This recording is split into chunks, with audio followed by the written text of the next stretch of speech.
Oke. Nah, eh,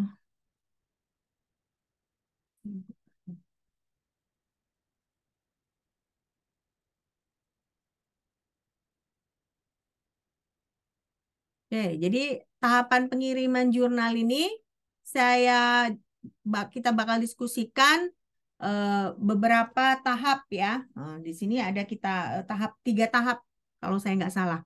Nah, kenapa tiga tahap? Karena saya mau coba explore tahapan pengiriman jurnal ini dari setidaknya kita ambil dua macam dua jurnal ya, dua publisher.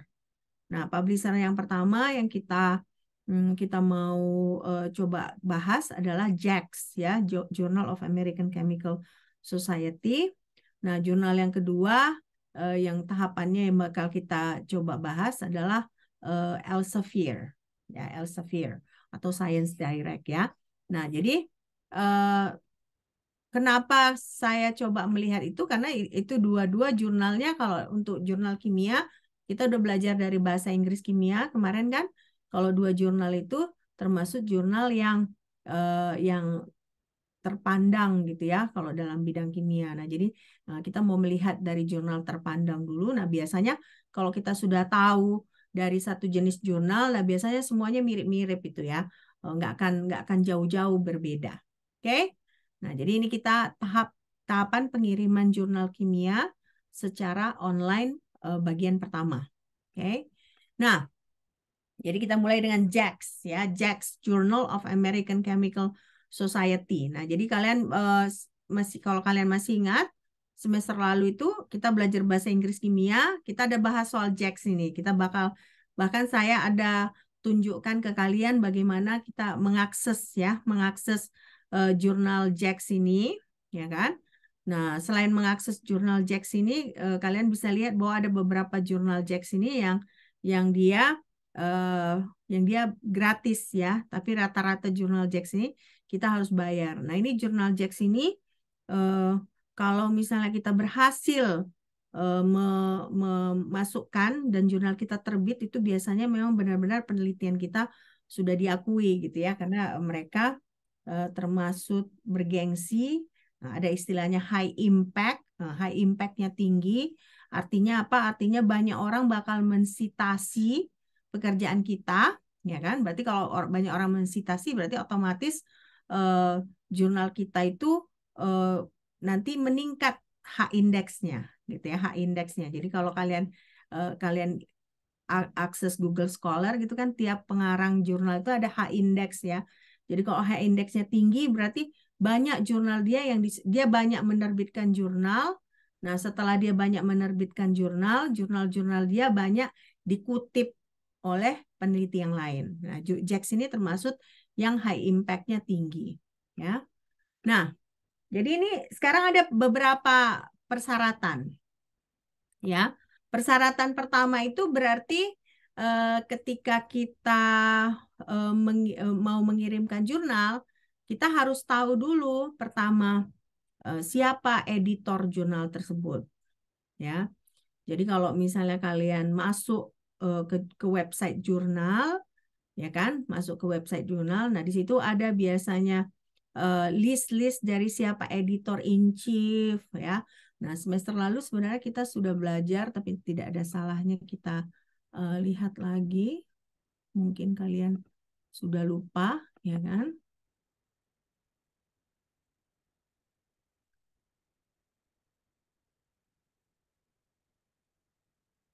Oke, nah ini kita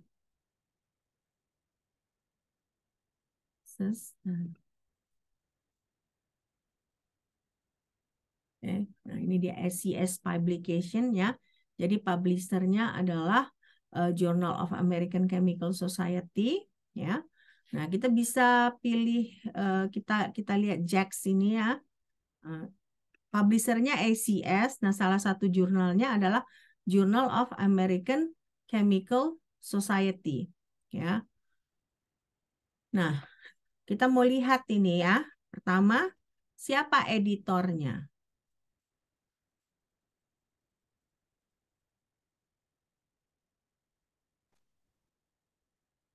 Ya. Nah, di sini kita masukkan kita masuk ke websitenya JAX ya. Nah, sebenarnya yang paling bagus ya, kalau misalnya kalian mau memasukkan jurnal itu, yang paling bagus itu pertama coba kalian klik di submit sub manuskrip. Nah, artinya kan kalian mau memasukkan jurnal kalian berarti submit manuskrip ya. Nah, jadi itu yang harus kalian klik. Oke.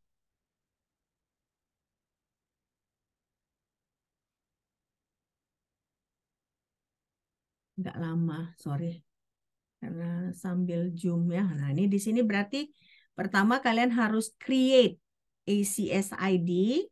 Nah, setelah kalian create ACS ID, nah, kalian baru bisa masuk ya, masuk. Nah, jadi itu hal pertama yang harus kalian kerjakan untuk memasukkan jurnal. Jadi kalian harus create ya ACS ID.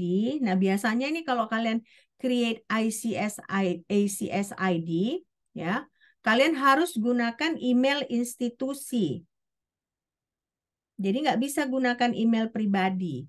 Jadi paling bagus kalau kalian gunakan email institusi. Berarti kalian ada kan email institusi ya kan? Email institusi kalian ada nggak Unimed kasih kalian email? Ada kan? Harusnya adalah. Nggak ada kalian dapat email unimed.ac.id. ID. Atau mahasiswa.unimed.ac.id. Nggak ada. Nggak dapat kalian email Unimed. Nggak ya? Enggak kayaknya. Nggak dapat ya. Oke, biasanya kalau misalnya kita kuliah gitu ya di luar negeri, nah itu kita kan dapat email institusi, ya kan? Nah, email institusi. Jadi ketika kita mau memasukkan jurnal, nah, kita daftar ya, create ACS ID. Nah, ketika kita create ACS ID, mereka itu pasti yang mereka minta itu adalah email. Ya, email. Nah, jadi email yang sebaiknya kita gunakan adalah email institusi, jangan email pribadi ya. Karena kita biasanya ketika kita mau memasukkan jurnal, kita biasanya di bawah satu institusi, ya kan? Nah, jadi kalian bisa login. Nah, sesudah login, hal kedua yang kalian harus eh, lakukan adalah kalian cari ada nggak guideline-nya, ya, guideline dari si author, ya. Jadi ada nggak guideline-nya? Jadi kita kita cari. Nah, kita coba klik pertama about journal, ya kan?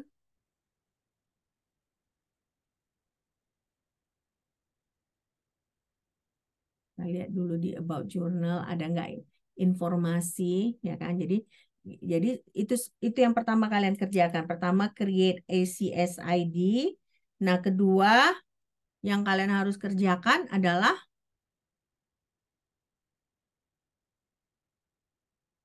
ya, yang harus kalian kerjakan adalah kalian baca guideline-nya.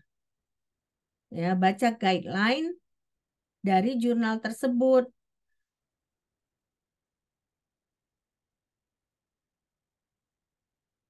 Ya, baca guideline dari jurnal tersebut.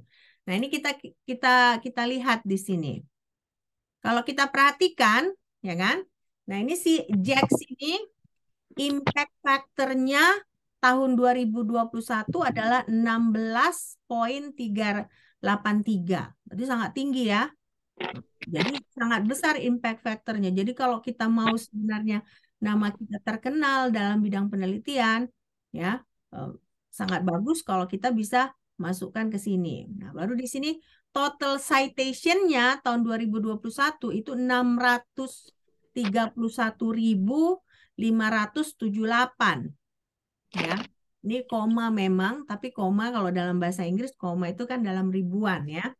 Nah, titik ini baru ke yang koma dalam Indonesia. Nah, jadi total citation-nya itu adalah 631.578. Bayangkan. Kita tuh satu tahun itu ada misalnya 52 minggu kan, 52 minggu 12 bulan. Nah ini biasanya ACX ini kalau saya nggak salah 1 bulan itu terbit 2 kali. Jadi, sangat tinggi citationnya. Berarti dalam satu paper itu bisa banyak yang citation. Nah, site score-nya itu adalah 25,2. Nah, itu tinggi site score 25,2.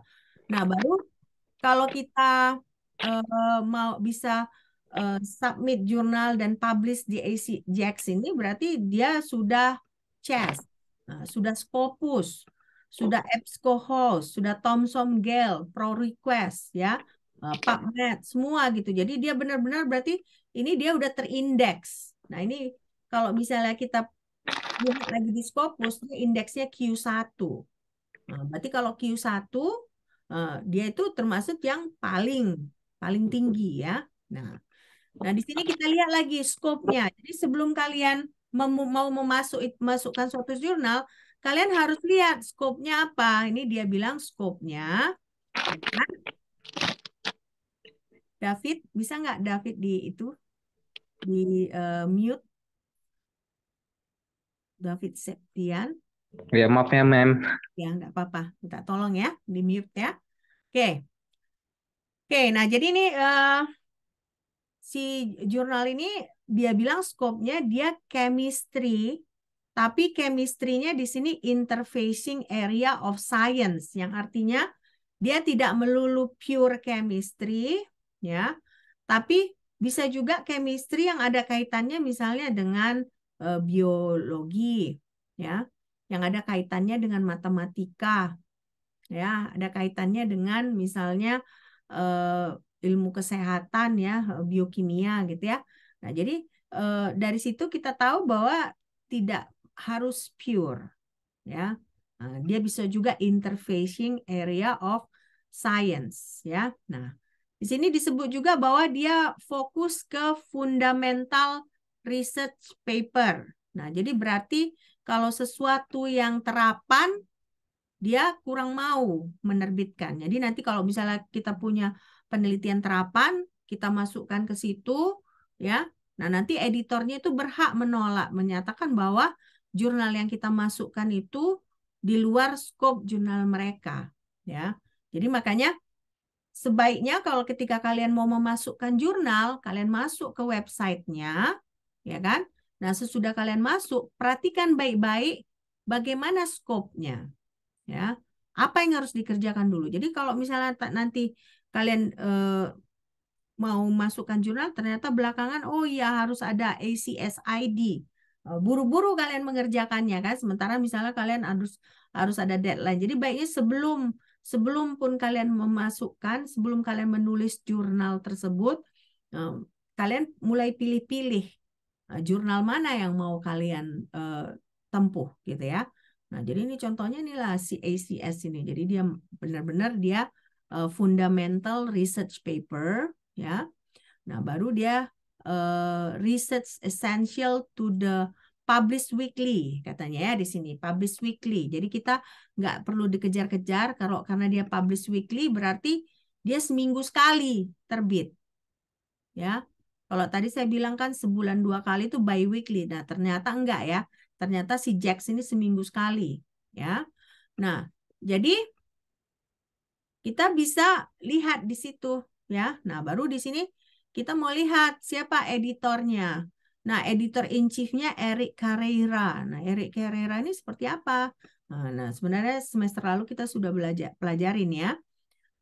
Nah, kita lihat ini. Kenapa? Karena editor in chief ini itu nanti yang mempengaruhi jurnal kita diterima atau tidak, gitu ya. Nah, ternyata si Profesor Carrera ini, ya kan, dia sudah profesor, berarti sudah full profesor. Nah, kita lihat dia member of US National Academy of Science, American Academy of Art and Science, berarti sudah mumpuni sekali ya. Nah, dia sudah 37 tahun jadi member ACS. Nah, jadi uniknya di sini ACS ini juga organisasi ya, organisasi seperti Himpunan Kimia Indonesia. Nah, ini dia Himpunan Kimia Amerika ya, karena American Chemical Society. Nah, jadi dari sini kita tahu ya kan? Nah, kita mau lihat lagi siapa aja sih ininya kan, siapa aja? Tunggu dulu. Siapa aja staffnya, ya kan? Ada nggak view editorial board?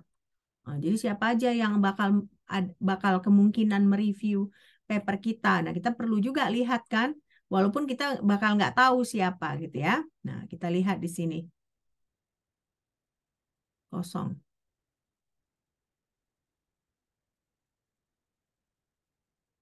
Ini internet saya yang lambat atau apa ini? Oke, berarti mereka belum buat ya. Mereka belum buat. Oke, nah. Oh, ada. Ternyata lambat internet saya. Nah, ini jadi si Eric Carrera ini dia ETH Zurich ya. Ini juga ini Einstein dari sini ya. Kalau kalian kalian tahu Einstein kan? Kalau anak kimia harusnya tahu Einstein ya. Nah, Einstein itu dia dulu sekolahnya di ETH Zurich ya, di Switzerland. Nah, kita lihat di sini ada eksekutif editornya, ada dari Australia, ada dari Amerika, ada dari Cina, ya kan? Nah, ini Max Planck Institute ini dari Jerman. Nah, ini juga bergengsi ya, ada University of Michigan, ya kan?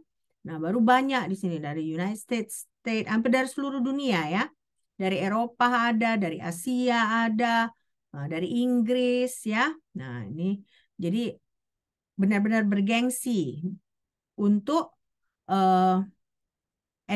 editornya ya. Nah, oke ya. Nah, jadi dari sini terus hal yang berikutnya kan kalian udah tahu berarti scope jurnalnya apa. Terus kalian tadi sudah tahu misalnya siapa editor in chief-nya. Terus kalian harus tahu bahwa harus di-create ACS ID-nya. Nah, selanjutnya yang harus kalian ketahui ada nggak di sini template-nya? Ya kan? Kenapa? Karena kan lebih gampang kalau misalnya kalian langsung mengetik di template-nya. Ya. Oke.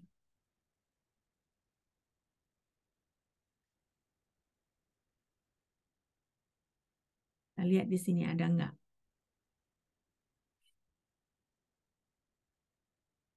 Nggak lambat internet saya.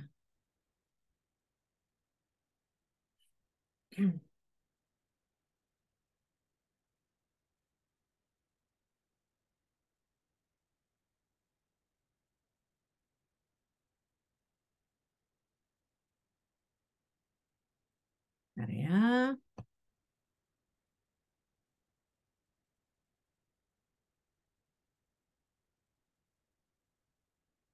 Nah, kita lihat di sini di JAX ini. Ya, di JAX ini overview-nya. Overview-nya pun nggak perlu kalian baca ya. Nah, di overview ini ya dia menyatakan bahwa manuscript may no longer be submitted as mail hard copies. Artinya apa? Artinya mereka tidak lagi menerima hard copy. Makanya kita nanti memasukkan jurnal prosesnya secara online. Ya kan?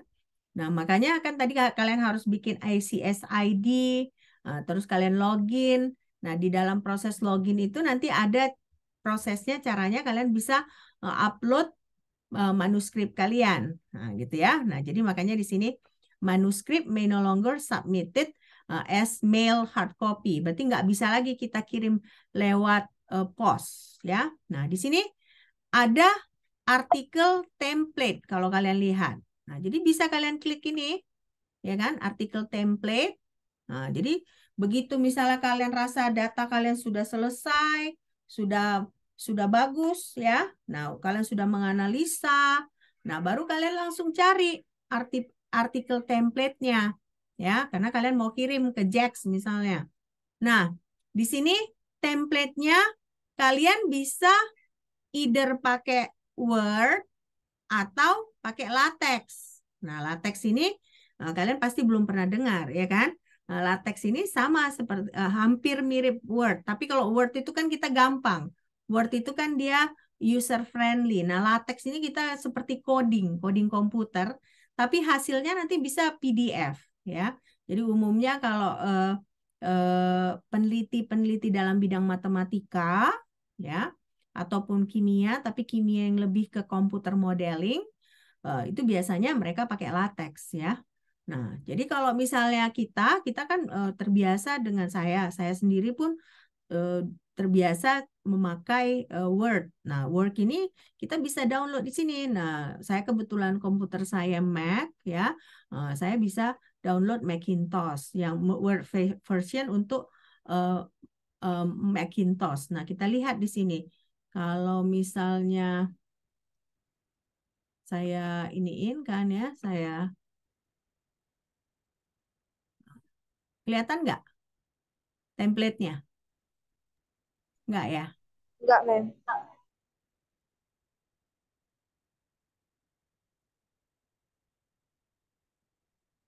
Ini kelihatan nggak? Nah, inilah template-nya, ya kan? Berarti dari sini kalian tahu, ya kan?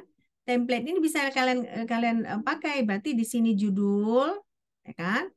Nah, baru di sini abstrak. Nah, baru kalian mulailah di sini. Nah, ini bisa kalian pakai template-nya untuk mengkonversikan ini kalian ya. Nah, ini dia. Bisa kalian bikin abstrak ya.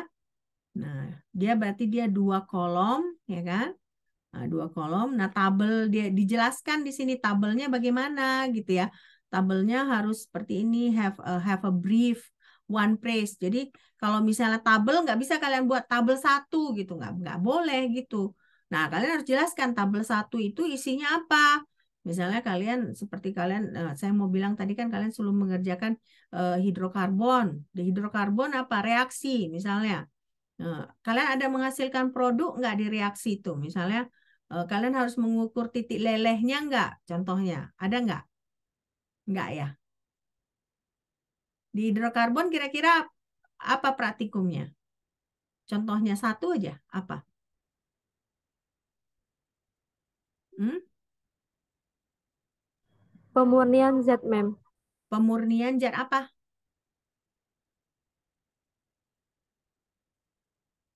Pemurnian zat apa? Anggur merah gitu, Mem. Anggur merah dimurnikan untuk kalian mendapatkan apa? Alkohol aslinya. Alkohol ya, alkohol. Berarti kalian mau menghilangkan warna-warnanya ya, benar?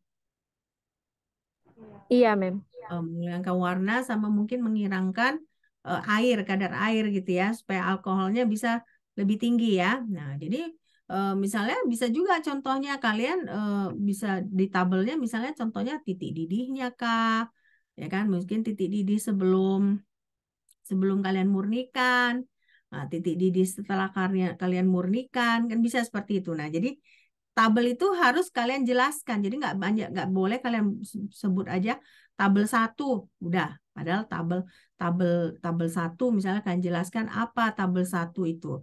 Tapi dia juga nggak perlu panjang-panjang juga, one phrase or sentence katanya. Jadi hanya satu kalimat gitu, asalkan dia menjelaskan isi tabel kalian gitu ya. Nah, jadi baru di sini eh, yang kalian harus lihat juga, kalian harus bikin present address ya.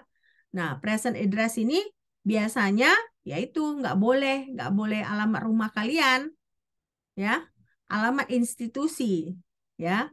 Nah, misalnya kalau saya kan berarti kan jurusan kimia Universitas Negeri Medan. Kalian pun kan kalau misalnya mau submit paper kan masih sebagai mahasiswa jurusan kimia ya kan. Nah, jadi kalian bisa buat alamatnya ya jurusan kimia. Nah, ini makanya penting juga kalian taruh outer address ya, outer address. Nah, baru ini nanti kan biasanya kalian misalnya kalau mau menulis jurnal ya kan, kalian mengerjakannya secara kelompok kan, nggak mungkin kalian sendiri gitu kan, pasti beberapa orang gitu.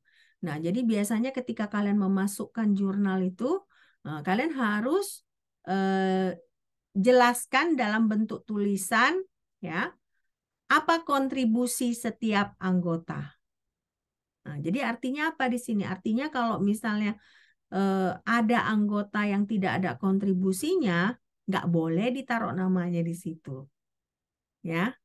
Jadi harus setiap orang harus ada kontribusinya, ya. Nah, setiap orang harus ada kontribusinya.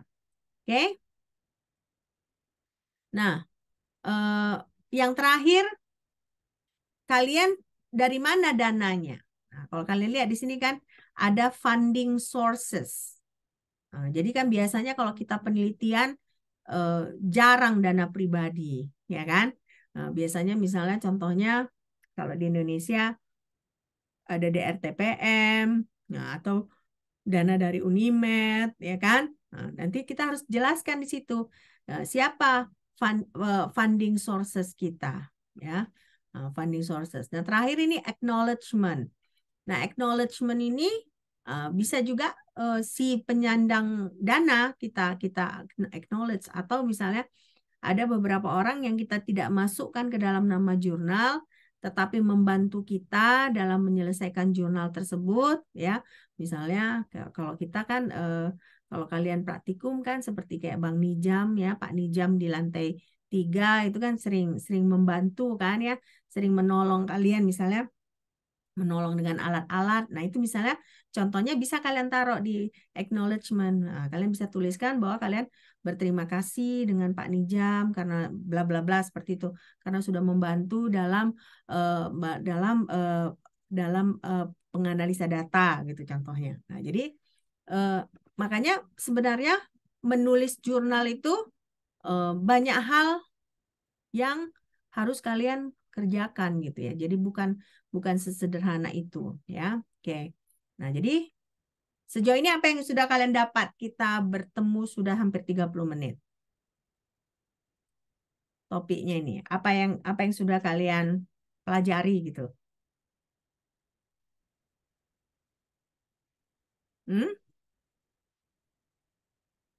Kalau kalian mau submit jurnal, apa yang pertama harus kalian kerjakan?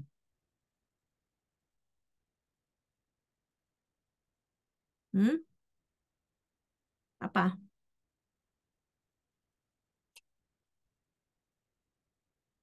Nggak ada yang tahu, nggak. Jadi apa yang saya omongkan tadi gimana? Nggak ada yang dengar.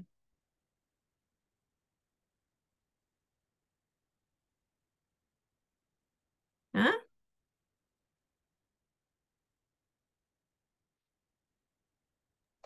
Itu mem ngecek manuskripnya dulu mem. Maksudnya ngecek manuskripnya Elsa gimana, Elsa? Maksudnya Untuk ngecek data-data gitu mem. Terus ngecek data-data, maksudnya data-data hasil eksperimen kamu gitu. bukan mem, data dari si kayak Jax itu mem tadi mem. Oh ya, jadi pertama kita harus lihat dulu ya persyaratan-persyaratan apa yang harus kita buat sebelum kita memasukkan jurnal, ya kan. Jadi sekarang nggak ada jurnal yang pakai hard copy, pasti dia memasukkannya secara online. Artinya kita harus lihat dulu bagaimana, apakah kita harus membuat akun khusus di jurnal tersebut. Karena misalnya kalau akun di Jax, nah, nggak bisa kita gunakan untuk akun di Science Direct. Jadi setiap jurnal yang mau kita masukkan, kita harus buat akun. Nah, itu kesannya memang seperti kayak apa ya? Kayak sepele gitu ya. Tapi kalau misalnya tidak kita baca dulu, nah nanti kita begitu kita harus memasukkan, nah kita panik ya kan. Misal contohnya kalian PKM, contohnya aja ya. Ada yang ngerjain PKM nggak ini? Nggak. Nah, misalnya kalian mau PKM itu mungkin salah satu luarannya kalian harus memasukkan jurnal. Nah, wajib kalian misalnya LOA, Letter of Acceptance-nya ada misalnya bulan November 2023. Nah, berarti kan kalian mungkin memulai penelitiannya dari bulan Februari, ini contohnya ya. Nah, berarti kalian kerja eksperimen 3 bulan ya, berarti Februari, Maret, April. Nah, berarti Mei kalian sudah mulai bisa menganalisa data. Nah, sesudah kalian menganalisa data, nah, barulah selesai analisa data, baru kalian cari-cari jurnalnya, ya kan? Nah, jadi kalau misalnya nanti kalian buru-buru, ya kan? Oh, ternyata harus secepatnya keluar LOE gitu misalnya. Tapi kalian nggak tahu kalau harus buat akun, ya kan? Ada template-nya. Nanti misalnya kalian sepele gitu, kalian pakai template kalian sendiri gitu. Nah, jadi ketika kalian masukkan jurnal kalian, ya kan, ke ke ke jurnal tersebut, ya manuskrip kalian ke jurnal tersebut. Nah, akibatnya karena nggak sesuai template ditolak, bisa seperti itu. Atau misalnya ternyata jurnal tersebut skopnya berbeda, ya kan? Kalian misalnya penelitian kalian, PKM kalian misalnya tentang apa? Misalnya contohnya material. Nah, material kan? Nah, tapi kalian masukkan misalnya ke jurnal biokimia, ya kan? Nah, ke jurnal biokimia. Nah, akibatnya eh, kalian karena ke jurnal biokimia jadinya kalian nggak itu kan nggak diterima, ya kan? Karena oh ini material, dia beda skop dengan jurnal kami gitu. Jadi makanya jangan buru-buru ketika kalian memasukkan jurnal tersebut, baca pelan-pelan, akses akses jurnal tersebut. Kalau bisa mulai kalian buat akunnya, nah baru mulai baca persyaratannya. Atau kalau misalnya ada template-nya, kalian download template-nya. Oke. Nah, bahan dari perkuliahan saya, ya kan? Saya ambil dari Sebenarnya saya ambil dari JAX ini ya. Jadi ada author guideline tapi saya translate ke bahasa Indonesia gitu ya. Jadi kalau kita mau lihat aslinya, dokumen aslinya, ya kan?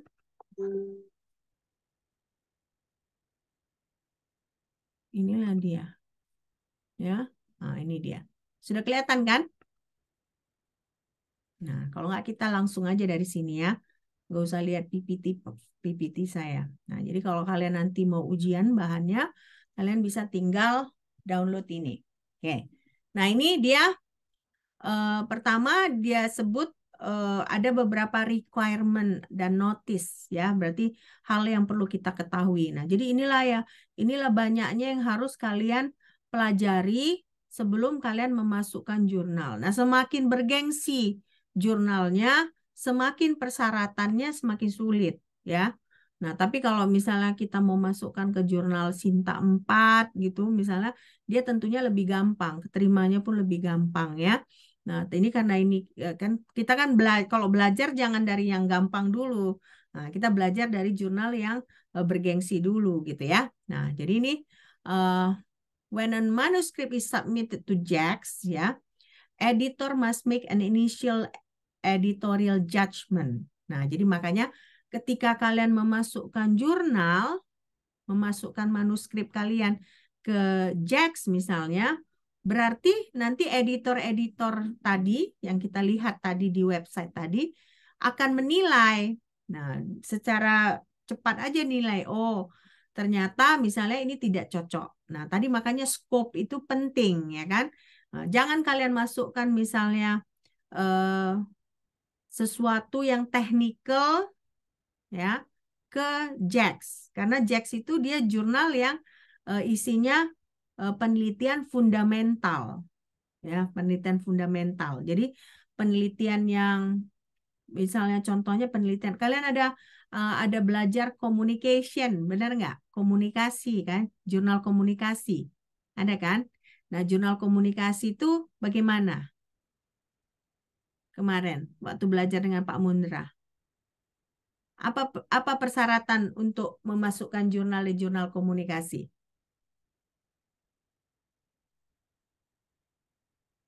Hmm?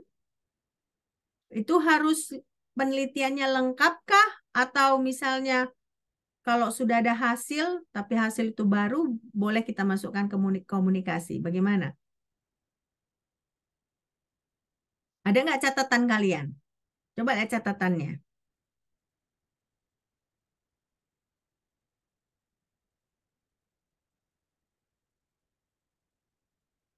Hmm?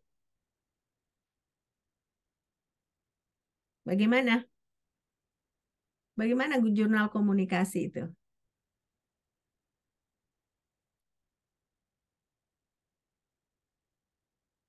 Walaupun sudah lewat UTS, bukan berarti pelajarannya dilupakan ya.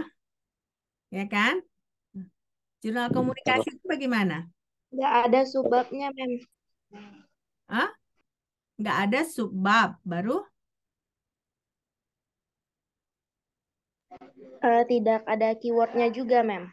tidak ada keywordnya. Nah, baru apa lagi?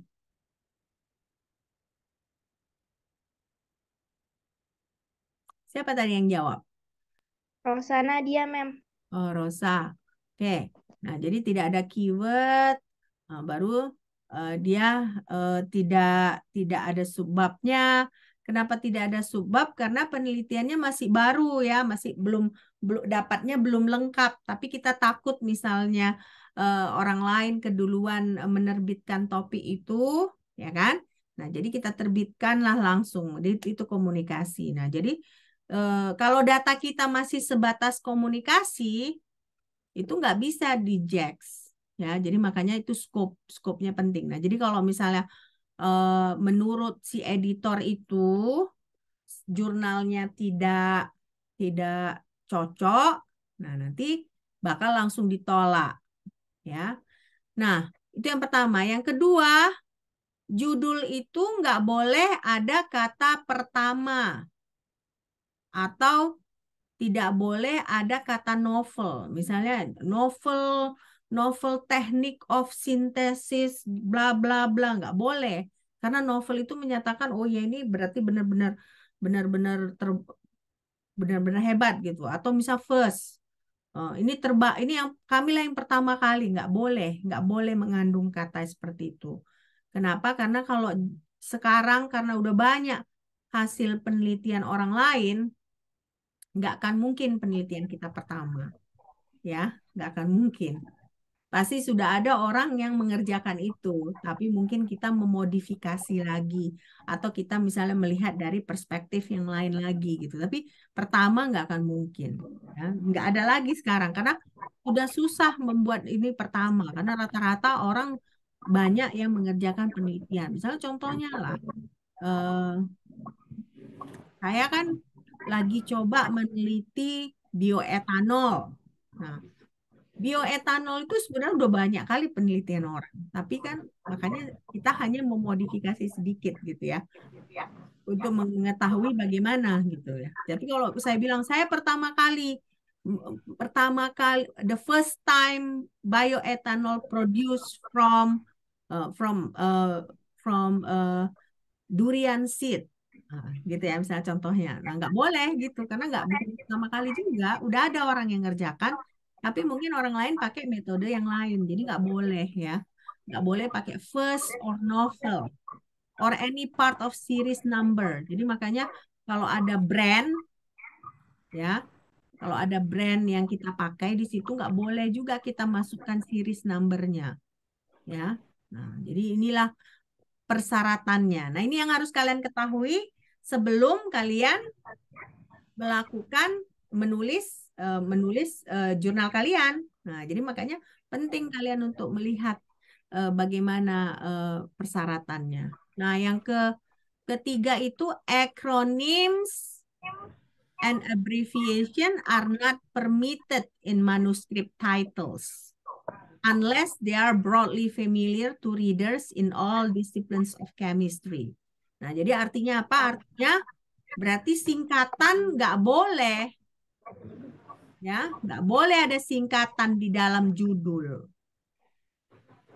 Kecuali singkatan itu sudah hampir semua orang tahu. Misalnya contohnya, kalau saya bilang UV vis, kalian tahu nggak? UV vis, saya bilang UV vis. Kalian tahu nggak? Hah? Nggak tahu juga.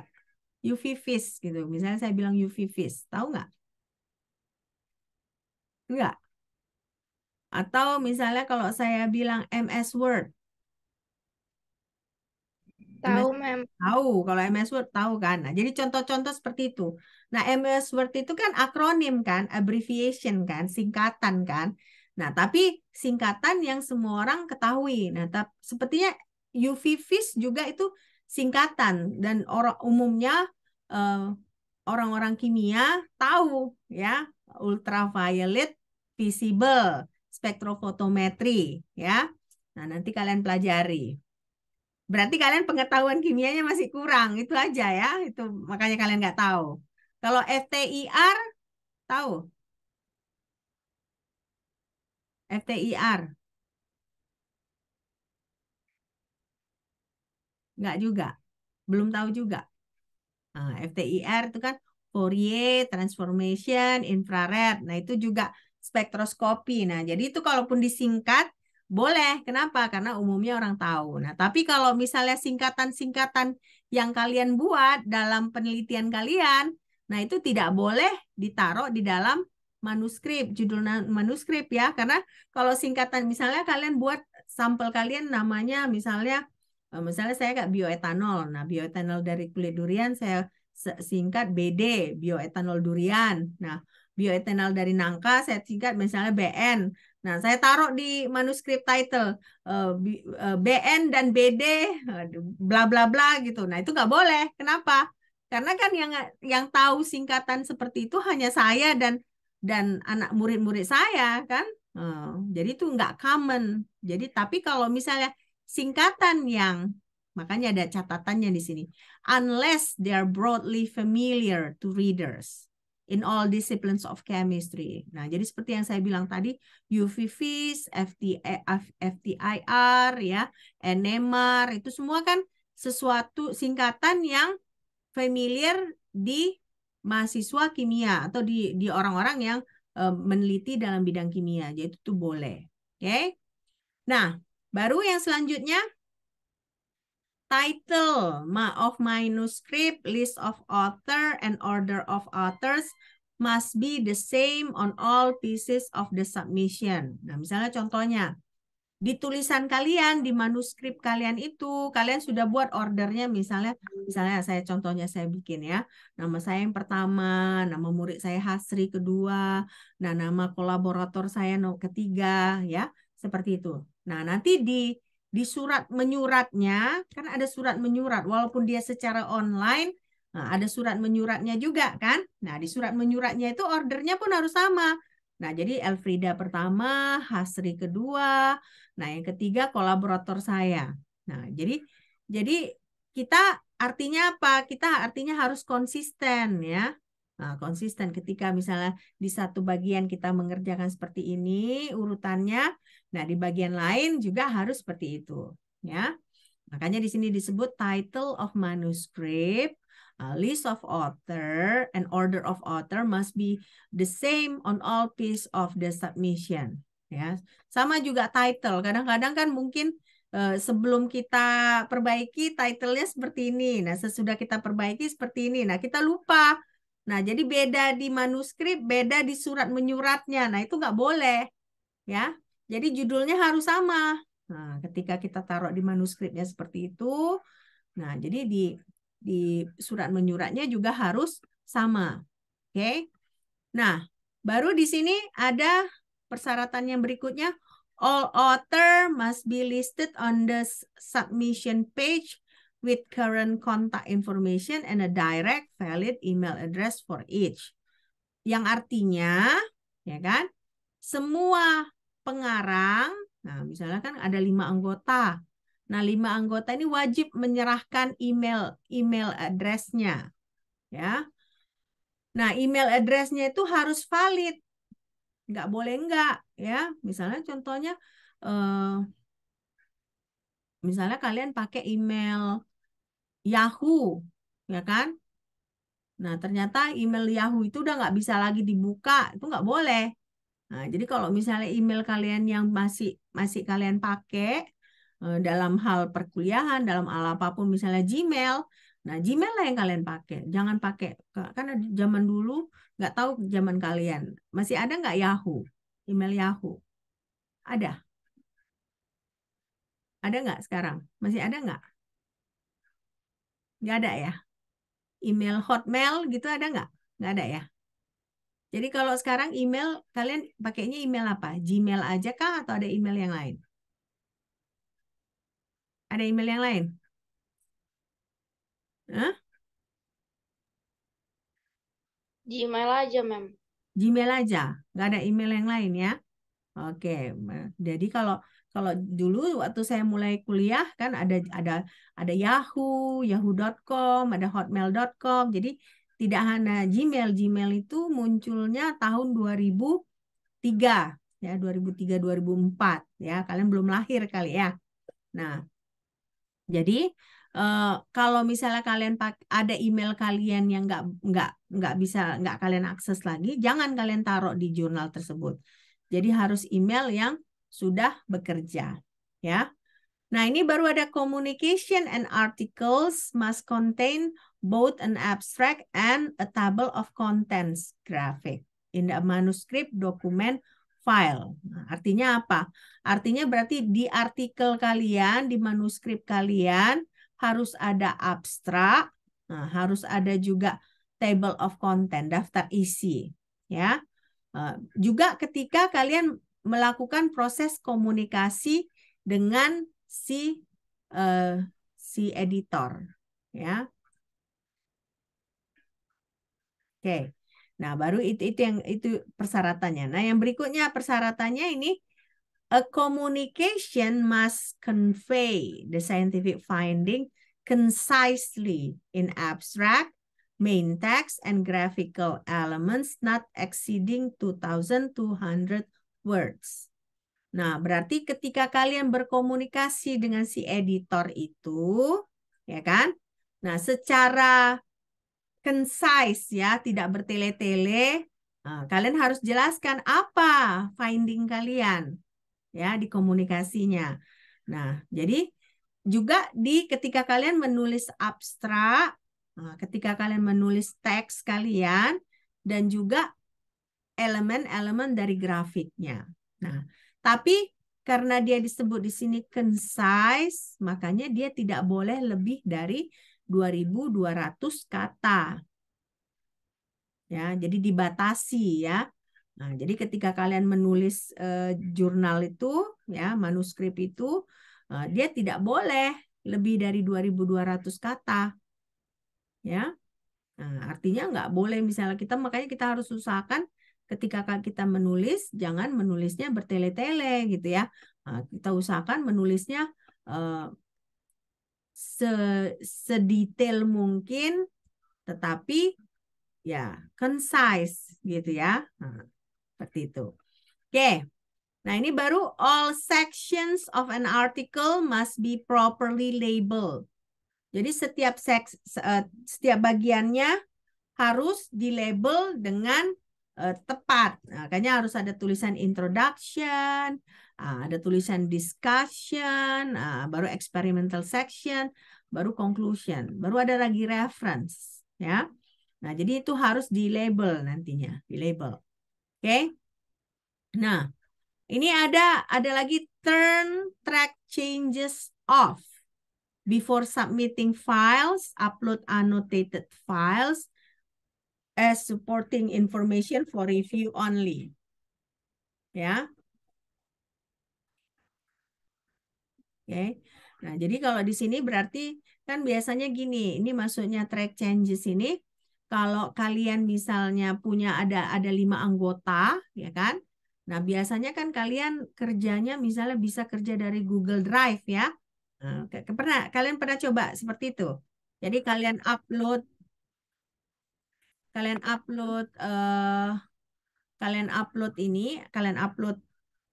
pekerjaan kalian di Google Drive. Nah, kelima anggota ini bisa akses Google Drive itu, ya kan? Terus kalian bisa kalian nyalakan kayak di Word itu ada kan kita bisa turn on track changes ya. Jadi begitu misalnya satu orang mengubah satu bagian, yang lain tahu. Nah, karena ada tandanya di situ si ini mengubah bagian yang ini gitu. Nah, jadi ketika sudah final ya manuskrip kalian itu, nah kalian harus turn off track changes itu. Supaya apa? Supaya jangan membingungkan gitu ya. Kalau misalnya track changesnya itu masih on, ya kan? Nanti kelihatan di editor itu apa aja yang kalian kerjakan dan itu nggak bagus gitu ya. Nah, jadi makanya persyaratannya di sini track changes itu harus off ya. Nah, dulu saya sempat seperti itu ya. Jadi saya sempat pulang ke Indonesia ya kan, sementara pembimbing saya di Amerika. Nah, jadi kami mau mau menulis manuskrip. Nah, jadi kami menulisnya kan jarak jauh. Nah, jadi dinyalakan si track changes itu. Jadi si pembimbing saya bakal lihat di file tersebut apa aja yang sudah saya kerjakan, apa yang sudah saya ubah. Nah, begitu final itu semua harus kita matikan. Ada menunya di Word ya, ada menunya. Jadi kita harus matikan supaya si editor tidak perlu melihat itu. Ya. Nah, itu track changes. Oke. Nah, sekarang copies of all related works that are in press, accepted or submitted for publication or in the late stages of preparation must be uploaded as supporting information for review only at the time of submission. Ya, jadi maksudnya kalau ada informasi-informasi tambahan, nah kita bisa masukkan dalam bentuk supporting information. Jadi kalau kalian lihat di jurnal-jurnal JAKS itu, selain ada manuskrip aslinya, ya, ada juga supporting information. Nah, supporting information itu apa? Misalnya eksperimen-eksperimen tambahan yang mereka lakukan agar kita misalnya semakin mengerti dengan hasil kerja mereka. Nah, itu harus kita taruh sebagai supporting information. Nah, jadi di sini reference that are only available online should be cited by digital objective identifier. Nah, jadi kalau kalian lihat di sini ya, kalau kita mau mensitasi ya, mensitasi paper yang misalnya hanya ada online-nya, nah, tidak ada cetakannya ya kan. Nah, kita harus cantumkan nomor DOI-nya. Ya. Nah, kita harus cantumkan nomor DOI-nya. Oke. Nah, di sini baru ada lagi persyaratan berikutnya. All pages of the PDF supporting information should be numbered consecutively. Nah, jadi harus kita taruh halamannya juga. Ya, harus kita taruh halamannya di supporting information. Oke. Nah, inilah persyaratannya, ya kan? Persyaratannya masih panjang, ya, masih panjang yang perlu kita ketahui, gitu ya, yang perlu kita ketahui. Oke. Sampai di sini ada pertanyaan? Ada pertanyaan?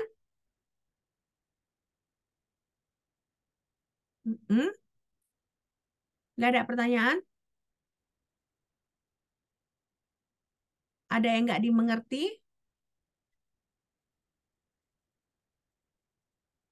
Tidak? Ada, Mem. Nah, kita masuk ke PPT saya. Nah, tadi kan sudah ada persyaratan, ya kan? Nah, ini tadi kita sudah jelaskan, ya kan? Nah, oke. Nah, sekarang kita masuk ke bagian berikutnya. Nah, ini di sini equal authorship itu diizinkan. Nah, artinya equal authorship berarti tidak ada penulis pertama, kedua, ketiga. Semua penulis itu sama. Nah, jadi ini perbedaannya antara misalnya jurnal kimia dengan jurnal matematika. Nah, kalau jurnal matematika itu mereka tidak ada penulis pertama, kedua, ketiga, ya. List dari penulis itu berdasarkan alfabet, ya. Alfabet dari si pengarang. Ya, misalnya kalau nama saya kan Elfrida Ginting, ya kan. Nah, nama murid saya Hasri, ya kan. Berarti walaupun misalnya kami sama, tapi tetap nama saya yang pertama karena nama saya diawali sementara murid saya H. Nah, itu jadi makanya di situ adalah equal authorship, ya. Nah, jadi Tapi di sini ada partial authorship itu tidak diizinkan. Nah, artinya apa? Artinya berarti kalau orang yang tidak ada kontribusinya, nah, tidak perlu dimasukkan ke dalam jurnal tersebut, ya. Nah, biasanya di Indonesia sering kejadian seperti itu, ya. Nah, jadi biasanya yang kerja itu dosen-dosen muda gitu ya. Nah, tapi misalnya nama dari senior-senior dimasukkan, ya kan? Kenapa? Karena mungkin tidak enak gitu. Nah, sebenarnya kalau dari segi peraturan jurnal itu nggak boleh, ya. Nah, jadi partial authorship tidak diizinkan. Nah, baru di sini ada self-citation yang berlebihan tidak diizinkan. Apa itu self-citation? Bisa nggak kalian jelaskan ke saya? Apa itu self-citation?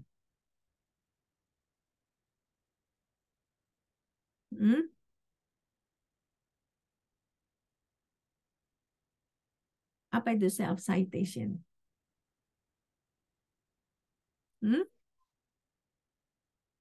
Apa? Ada yang bisa jelaskan? Iya, Mem. Kenapa? Citasi kepada diri sendiri. Citasi kepada diri sendiri. Nah, citasi pada berarti self-citation yang berlebihan itu tidak diizinkan. Jadi sebenarnya ya idealnya di jurnal kita jangan pula kita citasi pekerjaan kita, ya. Nah, jangan citasi. Ya boleh 1-2 paper kita citasi. Tapi misalnya kita citasi semua paper kita dalam paper yang paling baru, nah itu sebenarnya nggak boleh, ya nggak boleh ya.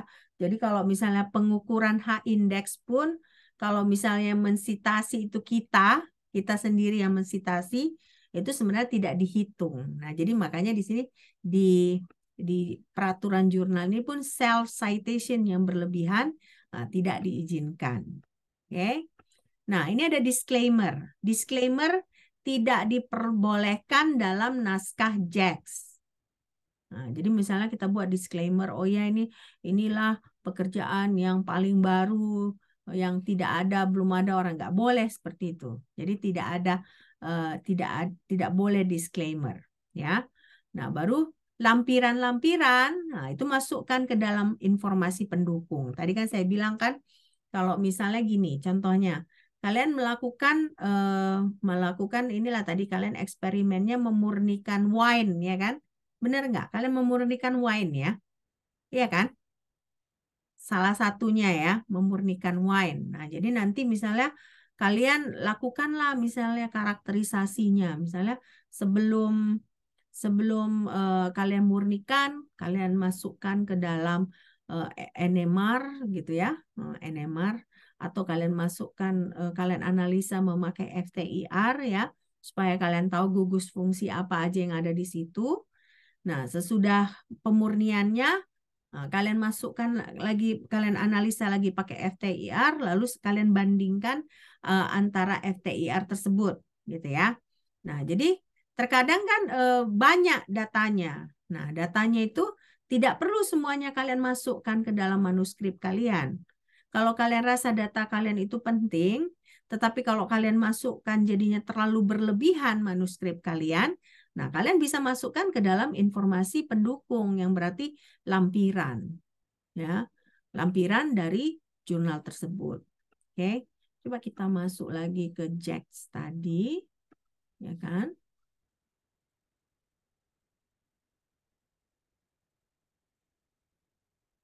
Kita masuk ke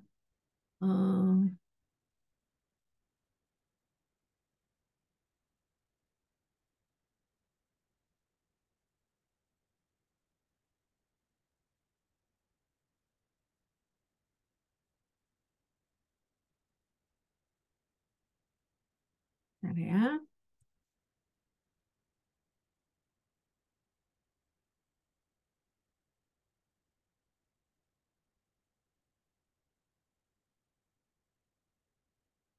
Nah, misalnya kita contoh, kita lihat di sini salah satu.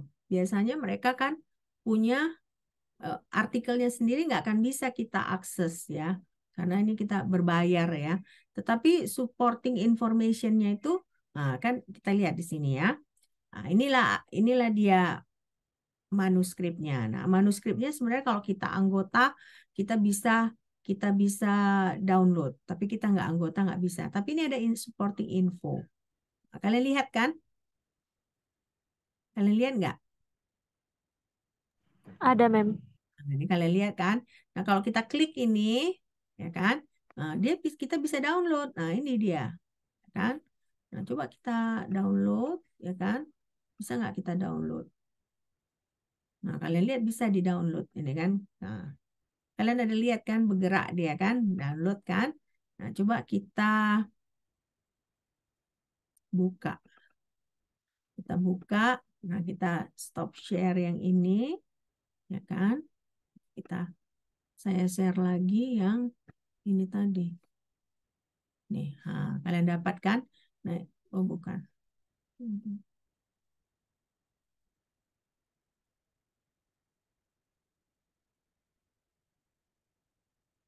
Oke.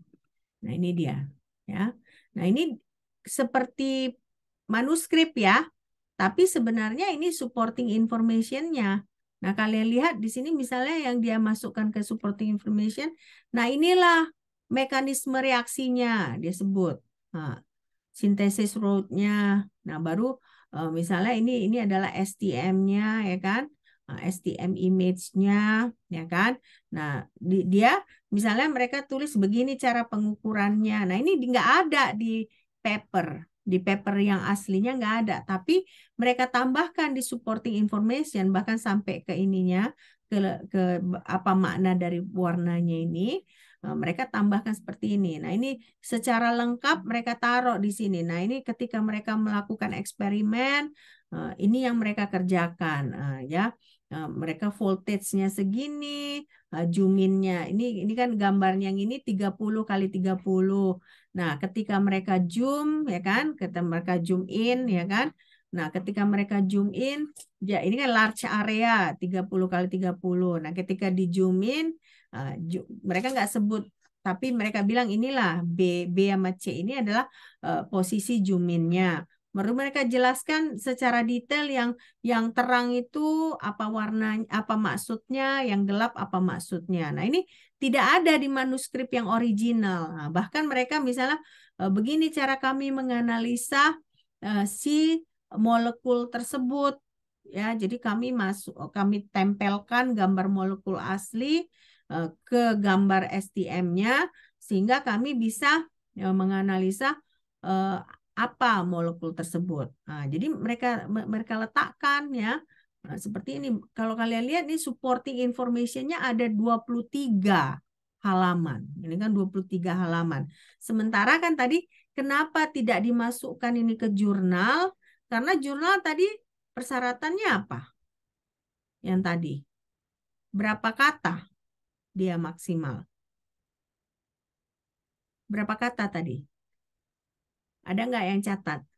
2.200, mem. 2.200. Nah, jadi kalau nggak mungkin mereka rasa ini penting mereka masukkan karena kan walaupun bukan di jurnal mereka, tetapi kan berarti mereka menutup kesempatan orang lain untuk menerbitkan jurnal dengan topik yang sama dengan mereka.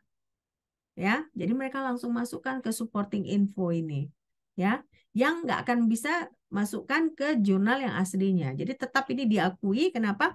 Karena sudah masuk ke dalam website CJEX itu, ya. Nah, inilah dia supporting info. Jadi kalau dugaan saya jurnalnya itu sendiri paling 5-6 halaman. Tapi supporting infonya ini sampai 23 halaman, udah sampai kayak hampir buku ya. Nah, kenapa? Karena secara detail mereka masukkan ini eksperimen-eksperimen yang kami lakukan sebelum kami menulis paper tersebut. Karena ini berarti kan ini mereka bahkan bilang ini ramannya, ya kan? Ini hasil ramannya seperti ini, ya kan? Nah, ini cara kami menganalisa, kami overlay. Ini kan ini gambar STM-nya yang dark, ya kan? Baru mereka gambar molekulnya. Nah, baru mereka letakkan si gambar molekul itu tepat di atas gambar STM-nya. Jadi mereka tahu yang terang itu kira-kira apa, korespon pada molekul apa, yang gelap itu korespon pada molekul apa. Dari sini kan kita tahu yang terang itu adalah aromatic ring-nya, ya kan? Yang dark ini adalah silvernya, ya.